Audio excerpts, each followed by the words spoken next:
अभावेन प्रमुदित मनः दर्दुरिह क्षणांदाशि स्वर्गे गुणगण समृद्धा सुख निधि लभन्ते सद्भक्ता शिव सुख समाजम किमु तदा महावीर स्वामी नयन पथगामी भवतु मे महावीर स्वामी नयन पथगामी भवतु मे।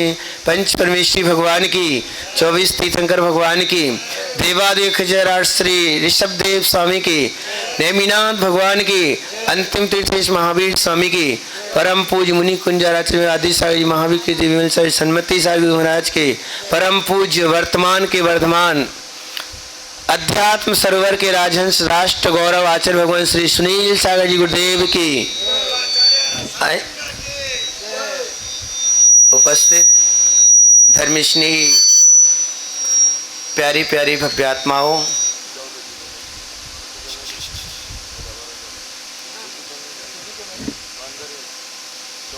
हमारा सुख हमारे आत्मा का ही धर्म है। जो हमारा सुख है वो बाहर से लाना नहीं। जो सुख बाहर से लाने की कोशिश करते हैं वो अपने को दुख की तैयारी और करते हैं। हम सोचते हैं सुख हमें स्पर्श से मिलेगा, रस कुछ अच्छा मीठा चखेंगे तो उससे मिलेगा, कुछ सुनेंगे तो उससे मिलेगा। यानी जो भी 5 इंद्रियां होती हैं, ठंडा यानी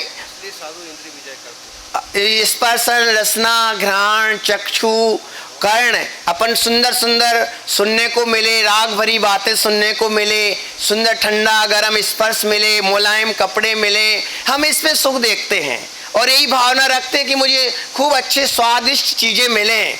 पर आप देख रहे होंगे दिगंबर साधु जिनके जीवन में इनसे विपरीत प्रवृत्ति होती है, संसारी इन भोगों के लिए आकर्षित होता है कि मुझे अच्छा घर मिल जाए, अच्छा मुलायम चीजें स्पर्श को मिले, है ना, इनके लिए दौड़ते हैं। पर दिगंबर साधु इनसे बिल्कुल विपरीत जीवन होता है। वो इंद्रिय विषयों की ओर नहीं दौड़ते हैं और अतीन्द्रिय सुख की ओर दौड़ते हैं। और जो सुख है वो बाहर में उपयोग ले ही नहीं जाना है, किसी की इंतजार ही नहीं करना है, किसी के सामने हाथ ही नहीं फैलाना है कि तुम मुझे सुख दे दो, तुम मुझे मेरी ओर देख लो तो मैं सुखी हो जाऊंगा। तो दिगंबर साधु का जीवन पंच इंद्रिय निरोध का जीवन होता है, जो हमारी साधना में बहुत बड़ा महत्वपूर्ण स्थान रखते हैं। 5 इंद्रिय विजय। वैसे 28 प्रकार के गुण होते, मूल गुण होते हैं, जिनको बोलते हैं जो बुनियादी सिद्धांत, वो करने आवश्यक पालने योग्य होते हैं। तो मुनिराज आचार्य भगवान सभी जो दिगंबर साधु देख रहे हैं, ये बाहर से आपको ऐसे देख रहे हैं, पर अंतरंग में इनकी दृष्टि आत्म तत्व की ओर होती है। उस आत्मा को पाने के लिए बहिरंग में साधना करते हैं। आत्म तत्व को पाने के लिए हमें इंद्रिय रूपी खिड़कियों को बंद करना होता है। आपने कभी देखा होगा, पिक्चर हॉल में जाते हैं, पिक्चर देखते हैं तो वहाँ खिड़कियां होती तो उनको बंद कर दिया जाता है कि क्यों, पिक्चर जो बराबर सही नहीं दिखेगी। ऐसे ही हमें आत्म स्वरूप को जानना है, आत्म स्वभाव को जानना है, तो उसको इंद्रियों पर विजय पाना होगा।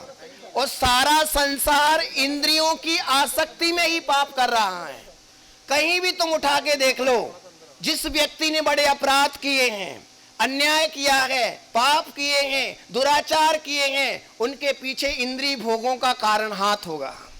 कहीं ना कहीं इंद्रिय भोगों की दृष्टि होगी, इसलिए वो व्यक्ति गलत काम करता है। चोरी हो, चाहे हिंसा हो, चाहे झूठ हो, चाहे चोरी हो, कुशील हो, परिग्रह संरक्षण का भाव हो, एक गाड़ियां मेरे पास आ जाए, बहुत संपत्ति मेरी हो जाए, इनके पीछे इंद्रिय भोगों की आसक्ति का परिणाम छुपा होता है।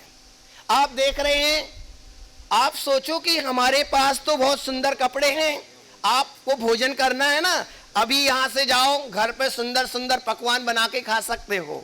पर दिगंबर मुनिराज ऐसे भोजन नहीं लेते हैं। आहार जाएंगे, दिन में एक ही बार आहार लेंगे। कितनी बार लेंगे? एक ही बार, वो भी खड़े होकर के, वो भी अंजलि में, किसी पात्र में नहीं लेंगे। इसके पीछे कारण है, खड़े होकर के लेना, इसके पीछे भी बहुत बड़ा रीजन है। ये है कि बैठ के लेने से आराम से भोजन ज्यादा लिया जाता है, पर खड़े होकर के लेते हैं। और इसमें दूसरा कारण यह है कि इसमें मजबूती रहती जंगा में। जब तक ये जंगा बल रहेगा शरीर के जो पैरों का, तब तक लेंगे। बाकी यदि जंगा बल खत्म हो जाता है, यानी अंतिम समय ये खत्म, बुजुर्ग अवस्था आ जाती है, तो उसमें फिर समाधि ही इनके लिए एक विकल्प रहता है कि यानी खाने के लिए जीवन नहीं जीते हैं, जीने के लिए भोजन करते हैं। यही कारण है इनके साधना करते हैं तो एक टाइम दिन में आहार लेना, चाहे वो ठंडी का मौसम हो, चाहे गर्मी हो, चाहे बारिश हो।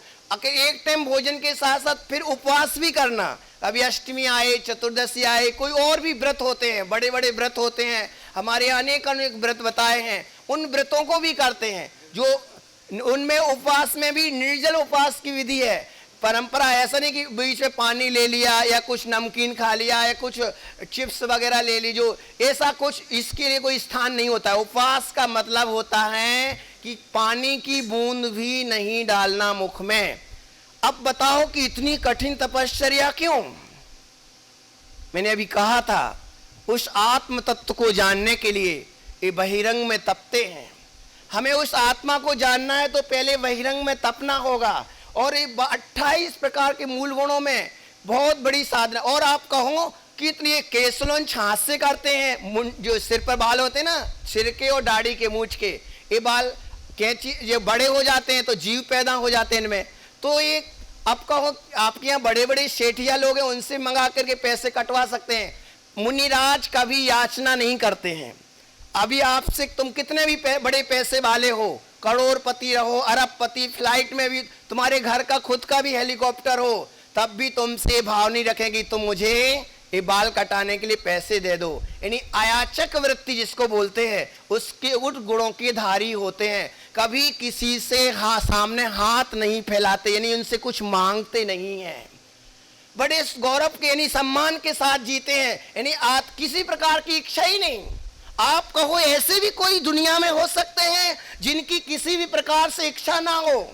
हाँ, आज इस पंचम काल, इस कलयुग में भी एक दिगंबर संत दुर्लभ ऐसे हैं जो किसी भी प्रकार की इच्छाओं के बिगर ही जीवन जीते हैं। ये है वो दिगंबर संत जिनकी कोई इच्छा नहीं होती है। आप कभी पूछने आओ कि आपको वैभव चाहिए तो मना कर देंगे, आपको शादी करना है तो भी मना कर देंगे, आपको बहुत संपत्ति, आपको खेत खलियान आपके नाम कर देंगे तो भी। ध्यान रखना, इस सब संपत्ति जो है ना, वो हमें अपने आत्मिक सुख से दूर कर देती है। आप कहो कि इतना सब कुछ छोड़ करके तुम्हें मिल क्या गया, तुम्हें ऐसी क्या उपलब्धि हो गई? आत्मा में वो उपलब्धि है जो हमारी रियली संपदा है। असलियत संपदा हमारी आत्मा की है, जो बाहर से नहीं लाना है, जिसका कोई हरण नहीं कर सकता है। उस संपदा का आनंद लेते हैं। आचार्य भगवान अभी ध्यान में बैठते हैं, अभी सामायिक करेंगे और बारहवें सामायिक में ही रहते हैं। यानी समता भाव में रहना। सुख की स्थिति भी आए, अभी ऐसे चल के आए, पैर में तकलीफ आ गई, चल के आए तो भी समता रखना। ऐसा नहीं कि रास्ता कितना खराब है, उबड़ खाबड़ है, बेकार है, वो उसकी बुराई करते नहीं बैठते हैं। ये हमारी साधना का एक हिस्सा है। इस साधना में परिचय भी आते हैं, उसमें समभाव से सहन करना। वहाँ कहीं बढ़िया सुंदर रास्ता भी मिलता है, कहीं कंकरीला भी रास्ता मिलता है, कहीं गालियाँ भी मिलती हैं, कहीं आरती भी उतारी जाती है, कहीं व्यवस्थित अभैयावृत्ति भी होती है, कहीं भैयावृत्ति के अभाव में भी रहना पड़ता है। पर एक रुचि होने पर सारे उपसर्ग परिचय समता से सहन कर लेते हैं। वो एक रुचि है आत्मा की। किसकी रुचि है?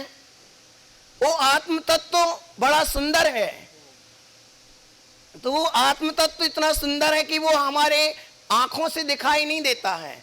हम जो अनुभव करते हैं ना, जो आप अपने फीलिंग करते हैं, आपने भोजन किया तो अनुभव किया, मुझे बहुत अच्छा लगा, तो ये जो आत्मा ही करती है। पर जो हम भोजन करते हैं उससे जो हम तृप्ति कर लेते हैं, वो उससे तृप्ति, स्थायी तृप्ति नहीं होती है। पंचेंद्रिय भोगों से स्थायी तृप्ति नहीं होती है। तृष्णाएं और बढ़ जाती है, आकांक्षाएं पैदा हो जाती हैं और चाहिए। अब जैसे अपन ने किसी को देखा, कितना सुंदर है, अब थोड़ी देर के बाद फिर इच्छा हुई, फिर देखूं, फिर स्वाद लूं, फिर चखूं, फिर टच करूं।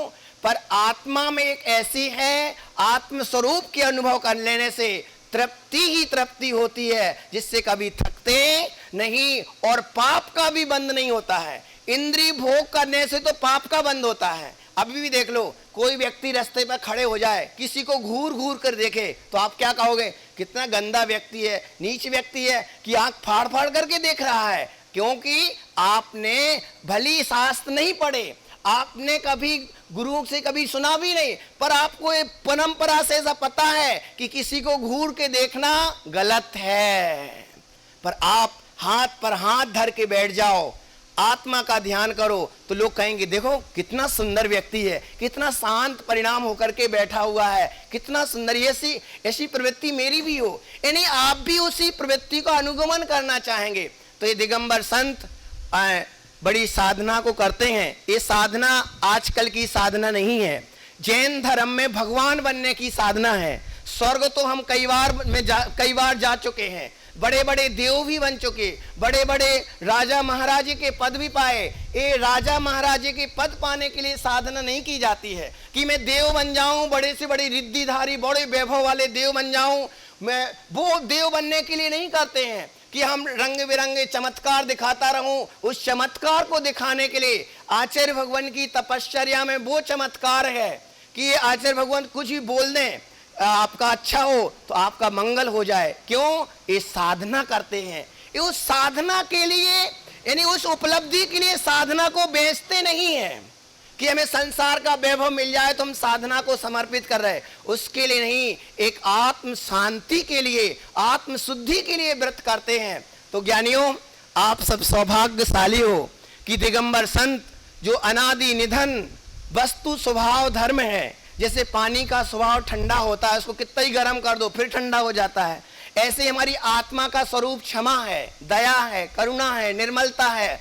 वो हमारे स्वरूप है। क्रोध, मान, माया, विकार, छल, कपट, ईर्षा, बेईमानी, अत्याचार, हिंसा, झूठ, चोरी, ये हमारा धर्म नहीं है। इसलिए इनसे दूर रहते हैं, इनको छोड़ना होता है। यदि कोई हिंसा कर रहा है वो गलत माना जाता है, पाप माना जाता है। अपन भी मानते हैं, कोई हिंसा किसी करते हैं तो अपन को बुरा लगता है।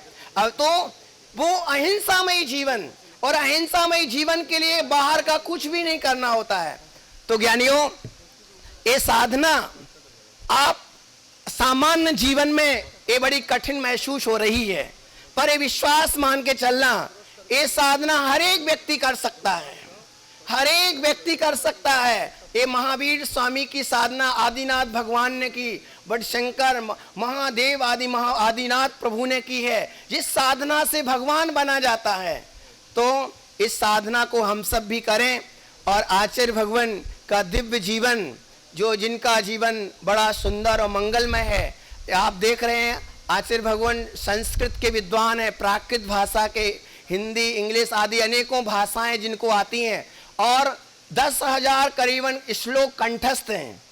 सरस्वती जिनकी सिद्ध है, और बड़े अतिशय योगी हैं जो अपनी साधना में निरंतर दृढ़चित रहते हैं। बड़े मिनिस्टर भी आ जाएं, पर सामायिक यानी ध्यान का समय हो गया तब भी वो किसी से बात नहीं करते हैं। कम से कम बोलना इनको एक वो उपलब्धि हो गई। आत्मा जिसको प्रिय लगने लगती है वो बाहर की चीज़ों से हट जाया करते हैं, और शांति की प्राप्ति इनको सहज हो गई है। तो हम सब भी प्रार्थना करें कि हे भगवान, आपने इस तपस्या को धारण किया है, और ये तपस्या में अनेकों देव सेवा करते हैं।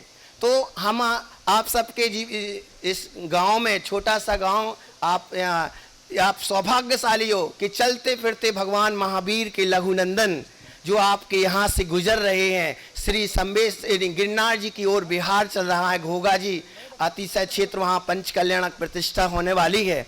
आप सब भी उस जिन भगवान की पंच कल्याणक प्रतिष्ठा में, प्राण प्रतिष्ठा में आप सब पधारें कि भगवान कैसे बना जाता है वो प्रोसेस वहाँ की जाएगी, वो मंत्र दिए जाएंगे, वो विधि की जाएगी, वो नाटक की मंचन किया जाएगा, वो तीर्थंकरों के चरित्र को दिखाया जाएगा, उनकी निर्मलता को जग के सामने बताया जाएगा। उस सूर्य मंत्र देने के लिए आचार्य भगवान घोगा की ओर विहार कर रहे हैं, और हम सब ये प्रार्थना करते हैं आचार्य भगवान से कि हे भगवान, हमें भी ऐसा पवित्र मंत्र दें जिससे हमारा जीवन अहिंसक बने, सदाचार से सुशोभित रहे। इन्हीं मंगल भावना से आचार्य सुनील सागर गुरुदेव की जय। नमस्कार।